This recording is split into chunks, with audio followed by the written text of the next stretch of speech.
Hello Capricorn, Sun, Moon, Rising, and Venus signs. Kamusta kayo? Sana po ay nasa mabuti kayong kalagayan. Welcome back po sa Star Tarot. Kung bago kayo rito, welcome din kayo. Thank you sa inyong support. I truly appreciate it. God bless you all. Tignan natin ang mga messages ni Capricorn. Paunang mensahe po ninyo ay Goddess of Dreams. Ayan. So, you are ngayon, very sensitive, very intuitive, napakalakas ng inyong intuition sa ngayon. Very receptive din kayo, kaya napakaganda nito. Kasi kung ano man yung guidance na pinapadala sa inyo ng Divine Universe, ay talagang siguro sinisikap ninyo or sisikapin ninyong ma-pick up ninyo yan. Sisikapin ninyong makuha ninyo, maintindihan ninyo, at mai-apply ninyo sa inyong current circumstances. Maaaring sa paraan ng panaginip, no? Maaring you will be sent guidance dito through your dreams. Kaya napakahalagang i-decode ninyo po kung anong ibig sabihin ng mga elements na nakikita ninyo or naalala pa ninyo, no? Pagising ninyo sa umaga. Kung ano yung naalala pa ninyo mga elements sa inyong panaginip, i-decode po ninyo yan. Maaari din na you will be sent predictive vision or intuitive messages, no? So, kung ano man paraan, dadating ang guidance sa inyo, it feels like, ninyo yan, i-decode ninyo yan, i-access ninyo yan, ano? So, what else? We have Wisdom of the Magi. Ayan, you are getting the clarity that you need. Sa ngayon, maaaring yan ay dahil dito sa mga mensahe, sa mga divine guidance na parating sa inyo. So that's why you're going to find the clarity that you are seeking, no? Sa ngayon. Up from the depths, ayan. So, maaaring yung clarity na yan, yung mga guidance na yan, is going to help you para makalabas kayo sa sitwasyon na to, no? Kaya kayo siguro makakalabas na sa difficulty situation na inyong pinagdadaanan because of the divine guidance, di ba?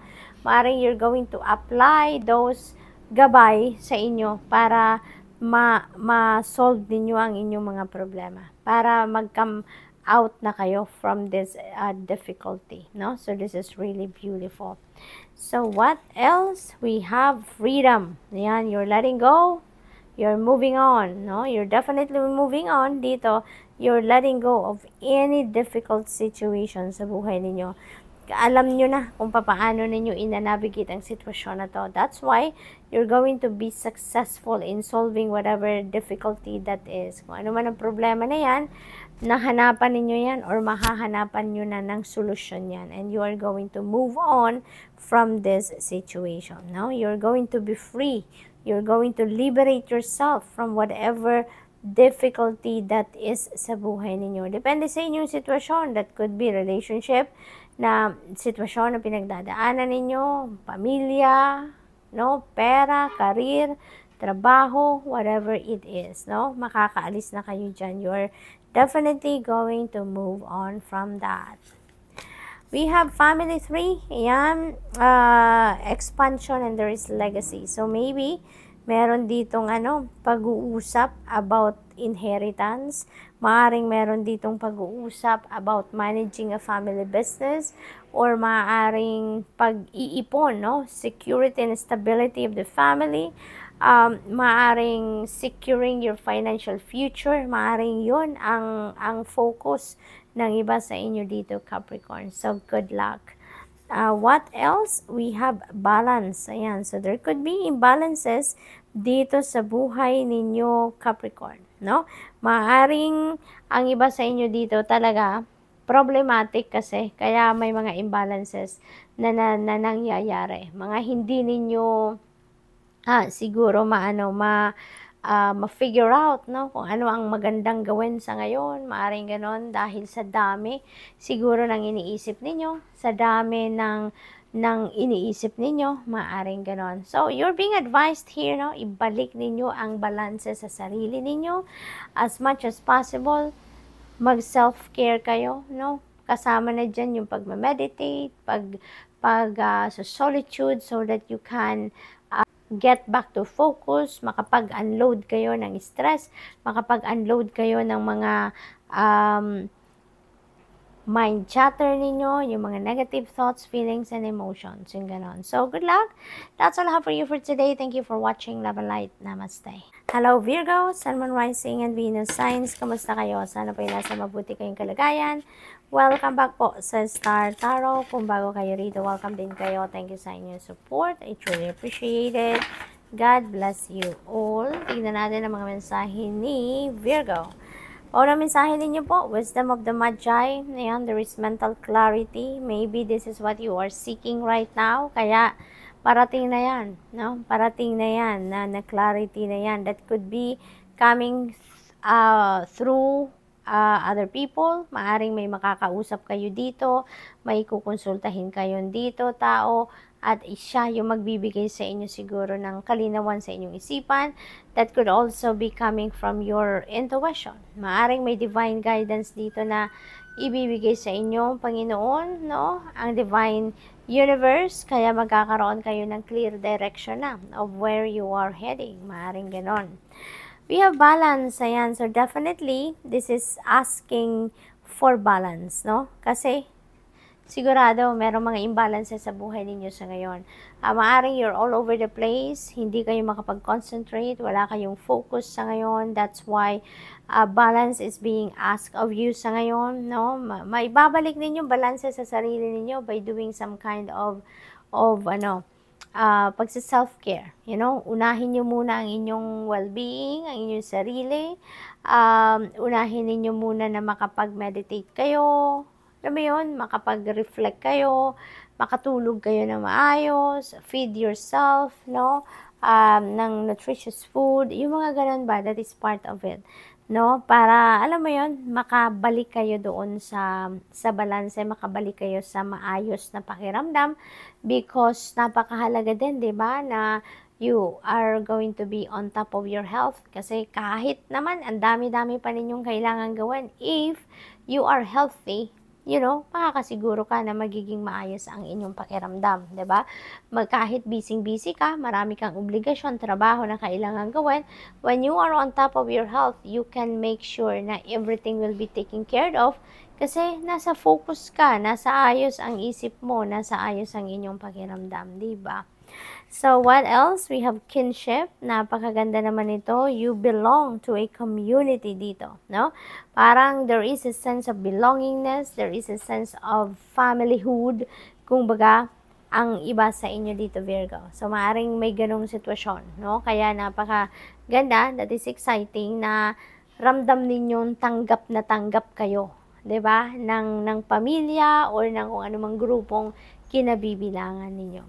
So, what else? We have face entanglement. Ayan. So, dito naman, maaring ang iba sa inyo dito ay napapaligiran ng Marites at Marisol. No? Virgo. Kaya, be careful, no? Of how you are going to approach this situation. No? Nasa sa inyo yan. Use your own discernment and judgment on that situation. Pag naka-receive kayo ng mga impormasyon na galing sa Marites, Marisol, it's all up to you on how you're going to approach that situation, how to handle that situation. Okay? So, what else? We have conscious steps. Ayan. So, ang iba sa inyo dito, maybe you are taking action towards something dito, but you are moving cautiously.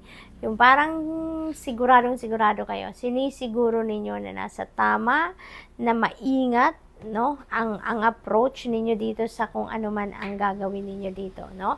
You are using your conscious steps dito sa kung ano man ang bagay na gagawin ninyo dito or ano mang klaseng endeavor ito. Okay? So, what else? We have ascended masters. Ayan. So, ang iba sa inyo dito, maybe you are a devotee of a saint, you are a devotee of Mama Mary, you know, maybe you are praying to specific ascended master dito, no? At yun ang lagi ninyong hinihingi ng tulong, lagi ninyong pinagdadasalan, yung ganon, ano? So, good luck, and that's all I have for you for today. Thank you for watching. Love and Light. Namaste. Hello, Taurus, Sun, Moon, Rising, and Venus signs. Kamusta kayo? Sana po nasa mabuti kayong kalagayan. Welcome back po sa Star Tarot.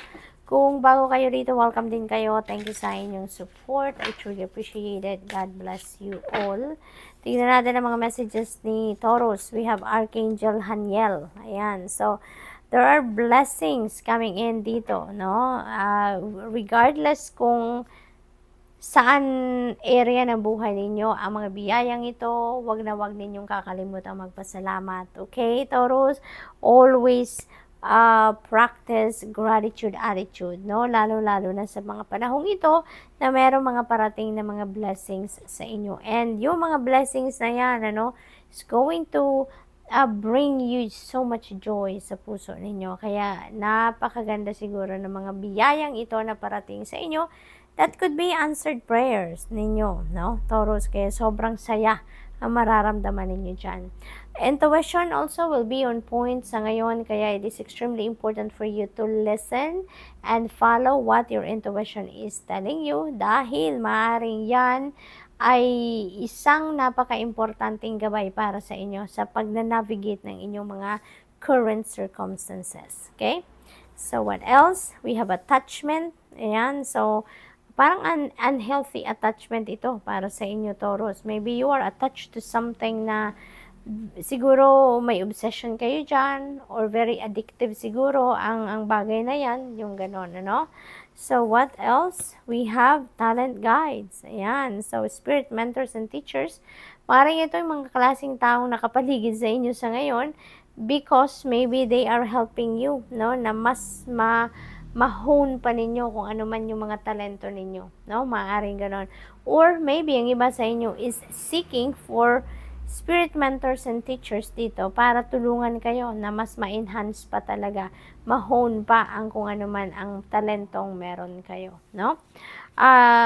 Posible din na kayo yung talent guide. Maaaring kayo yung teacher, kayo yung mentor, maaaring ganon.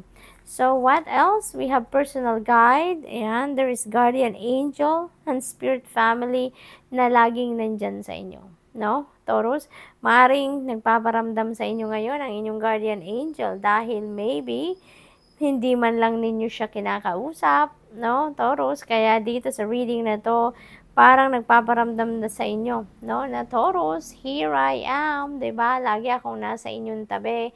Lagi ako nakabantay sa iyo, lagi ako nakagabay sa inyo, no? So, I am your guardian angel. Maaring bumubulong-bulong sa inyo yan ngayon, Taurus, no?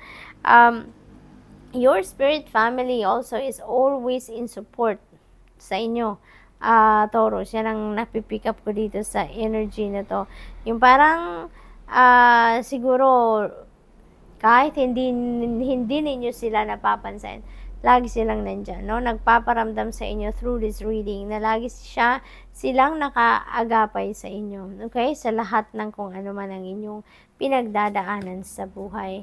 Up from the depths, ayan, releasing difficulty, napakaganda. This is the point na maaalis na kayo or iiwanan nyo na kung ano man ang difficult situation na pinagdadaanan ninyo because nahanapan nyo na ito ng solusyon, no? Solutions are coming your way dito, kaya papunta na kayo doon, no? Sa liwanag. You are heading towards the light. You are finally seeing the light at the end of the tunnel dito, kaya problem solved na ito, Taurus. Kung ano man ito na difficulty na pinagdadaanan ninyo recently, you are coming out of that. You are liberating yourself from that dahil mahahanapan nyo na ng solusyon ang bagay na yan or ang problema na yan, no? So, what else? We have achievement. You have completion also na makakamit sa ngayon. So, that could be related sa inyong trabaho, sa inyong karera, no? And may achievement kayo dito, may completion, may reward. This reward could be financial reward or recognition, 'di ba? Maaring ganon. Ano din ito? Accomplishment din ninyo ito, Taurus. Kaya congratulations for that achievement ninyo. Kasi kung ano man yung pagsisikap ninyo dito, no? This is already the reward itself, 'di ba? Na your hard work is paying off kasi ma-achieve nyo na kung ano man yung gusto ninyong ma-achieve, ma-accomplish nyo na kung ano man yung gusto ninyong ma-accomplish at kung ano yung pinagsikapan ninyo dito. So, congrats. That's all I have for you for today. Thank you for watching. Love and light. Namaste.